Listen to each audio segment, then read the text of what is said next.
Assalamualaikum warahmatullahi wabarakatuh. Perkenalkan, nama saya Kusnita, NIM 2022 A1 C012, Prodi PPKN Universitas Muhammadiyah Mataram. Baik, langsung saja saya akan mempresentasikan makalah saya yang berjudul Perjuangan Menghadapi Ancaman Disintegrasi Bangsa. Baik, sebelum saya masuk ke isi pembahasan, di sini saya akan menyampaikan beberapa rumusan masalah, yaitu 1. Konflik dan pergolakan yang berkaitan dengan ideologi. 2. Pemberontakan PKI. 3. Pemberontakan D2 atau T3. 4. Gerakan 30 September 1965. 5. Konflik dan pergolakan yang berkaitan dengan kepentingan. 6. Pemberontakan APRA. 7. Peristiwa Andi Aziz. 8. Pemberontakan Republik Maluku Selatan. 9. Konflik pergolakan yang berkaitan dengan sistem pemerintahan. 10. Pemberontakan PPRI Permesta. 11. Persoalan negara federal dan BFU. Selanjutnya bab 2 pembahasan. Yang pertama, konflik dan pergolakan yang berkaitan dengan ideologi. Pemberontakan PKI Madiun, pemberontakan D1, T2, dan peristiwa G30S PKI, ideologi yang diusung oleh PKI tentu saja komunisme. Sedangkan pemberontakan D1, T2 berlangsung dengan ideologi agama. Pemberontakan PKI, Partai Komunis Indonesia, Madiun PKI merupakan partai politik pertama sesudah proklamasi. Menurut Herbert Feith, seorang akademis Australia, aliran politik besar yang terdapat di Indonesia setelah kemerdekaan sejak pemilu 1955 terbagi 5 kelompok, yaitu 1. Nasionalisme radikal. 2. Islam. 3. Komunis PKI. 4. Sosialisme demokrat. 5. Tradisional.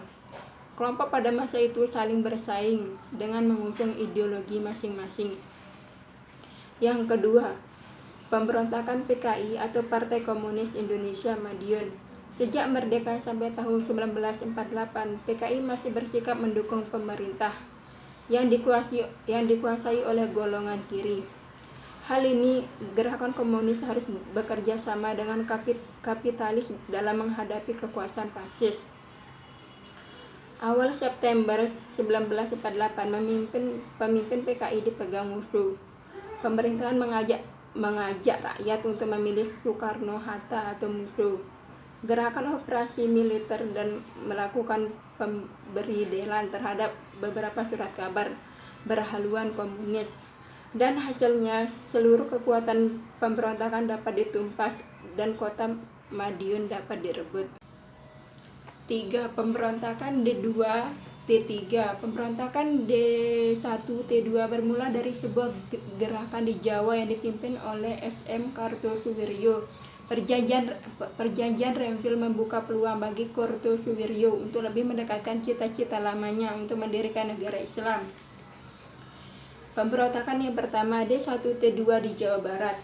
Pada tanggal 4 Juni 1962, Kartosuwiryo karena tidak setuju terhadap isi perjanjian Renville, sewaktu TNI hijrah ke daerah RI Yogyakarta, ia dan anak buahnya menolak dan tidak mau mengakui Republik Indonesia dan ingin menyingkirkan Pancasila sebagai dasar negara. Untuk itu, ia memproklamasikan berdirinya negara Islam Indonesia dengan nama Darul I'lam atau DI. 2. Pemberontakan di Jawa Tengah. Pemberontakan yang terjadi di Jawa Tengah yang dipimpin oleh Amir Fattah dan Kyai Sumolangu. Selama agresi militer Belanda kedua, Amir Fattah diberi tugas menggabungkan laskar-laskar untuk masuk dalam TNI. Namun setelah banyak anggotanya beserta anak buahnya melarikan diri dan menyatakan bagian dari D1 T2. 3. Sulawesi Selatan. 30 April 1950, banyak pemuda Sulawesi yang bergabung dalam PRI Sulawesi ikut bertempur untuk mempertahankan kota Surabaya yang dipimpin oleh Khazar Muzakkar. Dia berambisi untuk menduduki jabatan sebagai pemimpin APRIS dan menuntut agar komando gerilya Sulawesi Selatan dimasukkan ke dalam APRIS dengan nama Brigade Hasanuddin. 4. Aceh. Pada tanggal 20 September 1953 yang dipimpin oleh Daud Deuro baru Gubernur Militer Aceh karena status Aceh sebagai daerah istimewa diturunkan menjadi sebuah keresidenan di bawah Provinsi Sumatera Utara. Ia lalu menyusun kekuatan dan menyatakan dirinya bagian dari D1 T2. 5. Kalimantan Selatan. Pada tahun 1954, Ibnu Hajar ditangkap dan dihukum mati pada 22 Maret 1955. Ibnu Hajar menyatakan dirinya bagian dari D1 T2 dengan memperjuangkan kelompok rakyat yang tertindas.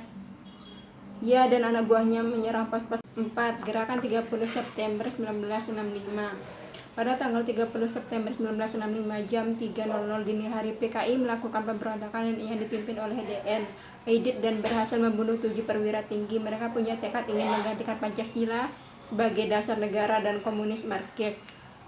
Setelah jelas terungkap bahwa PKI punya keinginan lain, maka diadakan operasi penumpasan. 1. Mengisapkan kesatuan yang dimanfaatkan oleh PKI. 2. Merebut studio RRI dan kantor besar Telkom. 3. Gerakan pembersih terhadap tokoh-tokoh. 5. Konflik dan pergolakan yang berkaitan dengan kepentingan. Pemberontakan APRA, RMS, dan Andi Aziz Vested Interest merupakan kepentingan yang tertanam dengan kuat pada suatu kelompok. Baik APRA, RMS, dan peristiwa Andi Aziz semuanya berhubungan dengan keberadaan pasukan Kenil atau tentara kerajaan Hindia Belanda.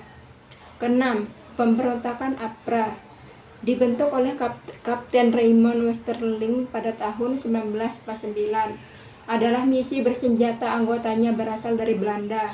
Kenil yang tidak setuju dengan pembentukan Angkatan Perang Republik Indonesia Serikat atau APRIS di Jawa Barat, yang saat itu masih berbentuk negara bagian Pasundan. APRA ingin agar keberadaan Pasundan dipertahankan sekaligus menjadi mereka sebagai tentara negara federal Jawa Barat.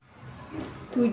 Peristiwa Andi Aziz. Peristiwa ini berawal dari tuntutan Kapten Andi Aziz dan pasukannya yang berasal dari Kenil terhadap pemerintahan Indonesia agar hanya mereka yang dijadikan pasukan APRIS di negara Indonesia Timur. Ada kekhawatiran dari kalangan tentara Kenil bahwa mereka akan diperlakukan secara diskriminatif oleh pimpinan APRIS pasukan Kenil di bawah pimpinan Andi Aziz. Ini kemudian bereaksi dengan menduduki beberapa tempat penting, bahkan menawan Panglima Teritorium wilayah Indonesia Timur. Pada April 1950, pemberontakan berhasil ditumpas oleh tentara Indonesia di bawah pimpinan Kolonel Kaliwarang. 8. Pemberontakan Republik Maluku Selatan yang dipimpin oleh Dr. Christian Robert Stephenson Soumokil, bekas Jaksa Agung Negara Indonesia Timur. Ia menyatakan berdirinya Republik Maluku Selatan dan memproklamasikan ini dapat ditumpas setelah dibayar mahal dengan kematian Letkol Slamet Riyadi, Letkol S. Sudiarto, dan Mayor Abdullah. 9. Konflik pergolakan yang berkaitan dengan sistem pemerintahan. Kategori ini adalah persoalan negara federal dan BFO, serta pemberontakan BPRI dan Permesta. Masalah yang berhubungan dengan negara federal mulai timbul ketika berdasarkan perjanjian Linggarjati, Indonesia sepakati akan berbentuk negara serikat federal dengan nama Republik Indonesia Serikat atau RIS. RI menjadi bagian RIS negara-negara federal lainnya. Misalnya adalah negara Pasundan, negara Madura, atau Indonesia Timur. Sedangkan pemberontakan PRRI dan Permesta merupakan pemberontakan yang terjadi akibat adanya ketidakpuasan beberapa daerah di wilayah Indonesia terhadap pemerintahan pusat. 10. Pemberontakan PRRI dan Permesta. Munculnya pemberontakan PRRI dan Permesta adanya persoalan di dalam tubuh Angkatan Darat, berupa kekecewaan atas minimnya kesejahteraan tentara di Sumatera dan Sulawesi. Kekecewaan tersebut diwujudkan dengan pembentukan dewan-dewan daerah sebagai alat perjuangan tuntutan pada Desember 1965 dan Februari 1957, seperti 1. Dewan Banteng di Sumatera Barat yang dipimpin oleh Letkol Ahmad Hussein. 2. Dewan Gajah di Sumatera Utara yang dipimpin oleh Kolonel Maludi Simbolan. 3. Dewan Garuda di Sumatera Selatan yang dipimpin oleh Letkol Barlian. 4. Dewan Manguni di Sulawesi Utara yang dipimpin oleh Kolonel Venj Sumual. 11. Persoalan negara federal dan BFO. Konsep negara federal dan persekutuan negara bagian BFO mau tidak mau menimbulkan potensi perpecahan di kalangan bangsa Indonesia sendiri setelah kemerdekaan. Persaingan yang timbul terutama adalah antara golongan federalis yang ingin benik negara federal dipertahankan dengan golongan unitaris yang ingin Indonesia menjadi negara kesatuan.